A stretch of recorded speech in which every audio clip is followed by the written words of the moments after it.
Olá a todos, mais uma vez aqui falando em formação de Piaf, esta é a aula 2. Bem, é importante que a gente lembre que serão 4 aulas, essa é apenas a segunda, então até a quarta aula a gente vai estar trabalhando com evidências e com a construção do documento, tá ok? Bem, eu, Sandra Martins, conversando com vocês, e aí eu começo com uma revisãozinha. Então, o que eu já sei partindo da primeira aula que eu assisti? Eu sei o que é o Piaf. Eu sei quem é que faz Piaf. Eu sei por que eu preciso fazer o Piaf. Eu sei como ele é feito. E eu sei que as duas competências que eu vou trabalhar esse semestre são protagonismo e comprometimento com o processo e resultado. Beleza? Muito bem. Se todos nós sabemos isso, já dá para partir daqui para frente. E vai ficando cada vez mais fácil. Então, mas é preciso que a gente entenda um pouco mais ainda, tá? Então eu vou ler para vocês. O Plano Individual de Aprimoramento e Formação, PIAF, constitui-se como instrumento de planejamento da formação continuada de cada educador das escolas de ensino integral do Estado de São Paulo, que busca priorizar ações de desenvolvimento profissional coerentes com as necessidades, com vista a potencializar sua atuação nesse modelo de ensino. Ou seja, o plano individual de um não precisa ser necessariamente igual ao outro, nem mesmo se a gente der a mesma aula para a mesma série, não necessariamente. É necessário que cada professor adeque o seu plano individual de aprimoramento e formação, o seu PIAF, à sua necessidade de formação. O que significa isso? Significa que às vezes alguns de nós teremos uma grande necessidade de estar trabalhando uma maior didática em sala de aula, outro talvez deixar o aluno ser mais protagonista e assim por diante. Então cada um é uma coisa, o PIAF ele é muito pessoal, é dentro do que cada educador precisa para se formar. Com vistas nisso, fica claro que cada educador tem que desenhar seu próprio caminho formativo. Claro que tem o apoio dos seus gestores, e são os gestores que vão ser a última base dessa avaliação. Então, eu vou desenhar esse caminho como? Eu vou desenhar com base nas observações de sala de aula que a Heloísa fez, que a minha PCA fez, e eu vou desenhar esse caminho com base naquilo que a escola espera do profissional, da profissional Sandra Martins. E todo mundo com esse mesmo procedimento, ok? E agora? Bem, agora nós vamos produzir nossas atividades de formação. Essa, na minha opinião, é a parte mais legal do PIAF. Para isso, você vai utilizar o cardápio. Não é esse cardápio que está aparecendo aí, não. É este cardápio. Estamos falando do cardápio do Plano Individual de Aprimoramento. O cardápio é o quê? É um conjunto de atividades que são oferecidas para você, para que você possa escolher o que você quer fazer. Vamos para entender o que é o cardápio, tá? Para apoiar a elaboração do plano, esse documento ele disponibiliza um conjunto de ações autônomas de aprimoramento estruturadas em cada competência. O que é isso? O cardápio é como funcionaria um cardápio de um restaurante, por exemplo. Você escolhe o que você vai comer. Aqui no cardápio do PEI, você também escolhe qual a ação que você vai fazer e como que ela vai impactar na sua formação. São exercícios para trazer consciência do comportamento esperado e promover a alteração de comportamentos. Ou seja, depois de fazer esses exercícios, essas formações, é necessário que alguma coisa em mim tenha se modificado, ou seja, que eu tenha crescido enquanto profissional. O mais legal é uma grande oportunidade de formação, que até hoje havia sido negada. O PEI, ele garante essa formação, essa necessidade de hora de estudo do professor ser um espaço não de aula vaga, mas um espaço de formação e de construção do melhor profissional. Legal, né? Queria que a gente começasse observando o sumário, tá? O sumário é aquele índice que tem logo no início do cardápio aí. Observe que você tem aí no índice, ó, as competências. Você tem aí 7 competências, legal? Já dá pra gente destacar protagonismo e comprometimento com o processo e resultado, que são as ações que nós teremos que fazer. Quando você pensa em competência e protagonismo, se você vê na frente, já está a página onde eu encontro isso. Tranquilo? E, novamente, aqui em comprometimento, tranquilo. Legal. Eu vou me focar na competência de protagonismo para explicar, mas não muda absolutamente nada se você for lá para a quarta competência de comprometimento com processo e resultado.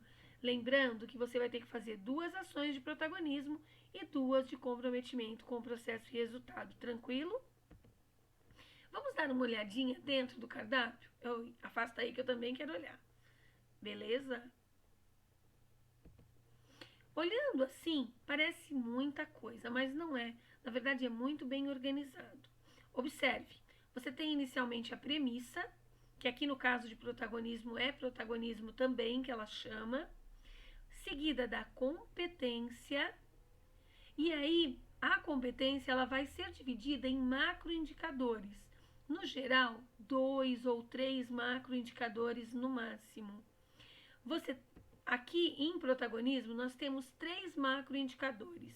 Respeito à individualidade, que é o que está aí nessa página do cardápio que estamos olhando, promoção do protagonismo juvenil e protagonismo sênior. Se a gente voltar lá para o sumário, olha lá, em protagonismo, nós conseguimos achar os 3 macroindicadores separadinhos aí, tá vendo? Respeito à individualidade, promoção do protagonismo juvenil e protagonismo sênior. Legal, né? Então, se eu quero fazer uma ação visando a ideia de protagonismo juvenil, eu já vou direto lá para a página 4 e vejo qual ação que se enquadra. Se eu quero fazer uma ação em protagonismo sênior, lá na página 8, e vejo qual que se enquadra. Tranquilo? Até aqui, beleza? Eu espero que sim. Se não, dá mais uma olhadinha, escuta de novo, que você vai ver como vai clarear. Voltamos aqui para nossa página, que é onde nós estávamos antes. Premissa, competência, macroindicador. Até aqui nós fomos. Depois do macroindicador, o cardápio está dividido em microindicador. O que é um microindicador? São os objetivos dessa formação e o público-alvo.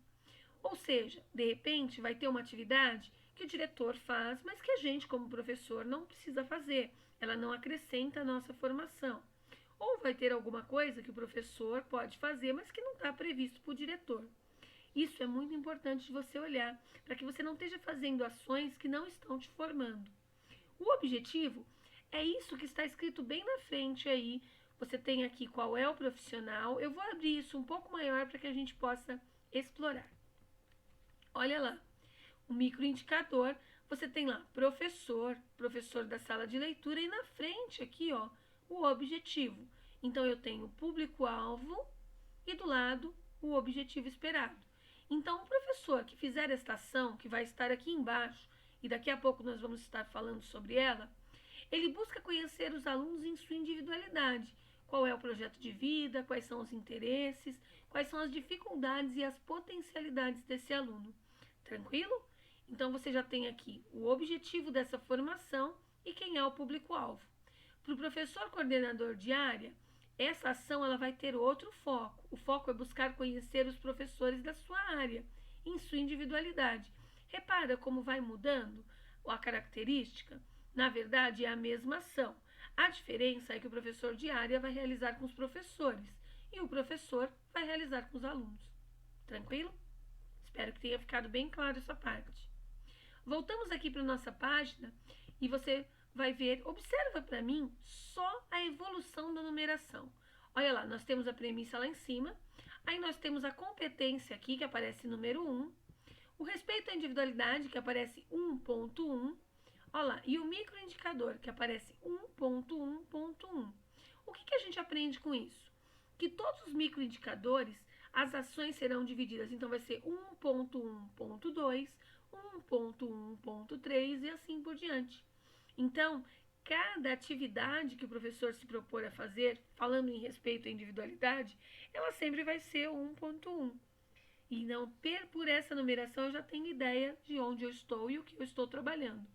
Deu para notar? Legal. E agora?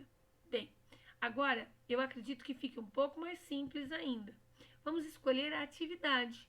Para cada microindicador existe uma atividade. Observe. Eu subi um pouco a folha e agora a gente tem aqui, ó, o microindicador. Olha, aqui em cima está o macroindicador e o resto da página está lá para cima, onde tem o quê? A premissa e a competência. Tranquilo? Microindicador 1.1.1. E aí eu tenho aqui para quem pode fazer esta atividade. Então eu tenho aí, ela serve para o professor da sala de leitura, para o professor coordenador de área, para o professor coordenador geral, para o vice-diretor e para o diretor. Poxa, Sandra, essa daqui todo mundo pode fazer. Legal. Essa daqui sim. Mas existem algumas atividades que não. Existem algumas atividades que somente alguns de nós podemos fazer. Tranquilo? Beleza. Observe embaixo que a atividade ela tá aqui, ó, passo a passo. Então ela vai ter cada item indicado desse é uma ação que o professor vai tomar durante um período para estar transformando a sua docência. Olha lá, o professor primeiro escolhe uma turma em que ele é professor e faz uma lista com o nome dos alunos. Depois, durante 2 semanas, ele anota observações sobre cada uma das pessoas. Depois, ele avalia essa experiência, pensa o que trouxe de positivo, o que ele não imaginava descobrir, como pode melhorar essa prática. E, por último, ele amplia essa prática para as outras turmas dele. Claro que quando você for resgatar as evidências, serão as evidências do que você anotou, a lista que você fez, as coisas que você fez enquanto atividade de formação. Tranquilo? O documento em si nós vamos ensinar na outra aula, então fique bem tranquilo com relação a isso. Nesse momento é importante que você se familiarize com o estilo do cardápio. Olha aí a atividade. Importante, você escolhe as suas atividades. É importante não repeti-las. Você escolhe quais você vai fazer e não repete elas em momento nenhum. São 2 atividades de cada competência, ou seja, 4 atividades. Mas é importante que eu não faça esse semestre a mesma atividade que vou fazer no outro e no outro a mesma, porque senão ela acaba não repercutindo o avanço como profissional que você espera. Tranquilo? Imprimir o cardápio pode ser uma boa ideia. Eu tenho o meu impresso e eu uso bastante. Eu tenho uma prática de geralmente usar as coisas mais digitalmente, mas o cardápio em si eu prefiro a impressão, porque ele a cada 6 meses eu revejo as atitudes que eu tomarei, as ações que eu vou fazer, então é importante tê-lo em mãos. Tranquilo? Agora é a sua vez. Folheie o material e aproprie-se. Olha aí o que você pode, como é que funcionou, o que você está vendo. Eu vou retornar ainda em alguns pontos do cardápio, falar sobre filmes, sobre livros, sobre como as ações funcionam. Mas é legal que você já esteja por dentro. Então, depois dessa explicação de como se organiza o material, que tal se agora você aproveitasse os próximos 2 dias para poder estar se apropriando do material? Isso é muito importante nesse momento e muito importante para a sua prática dentro do programa Ensino Integral.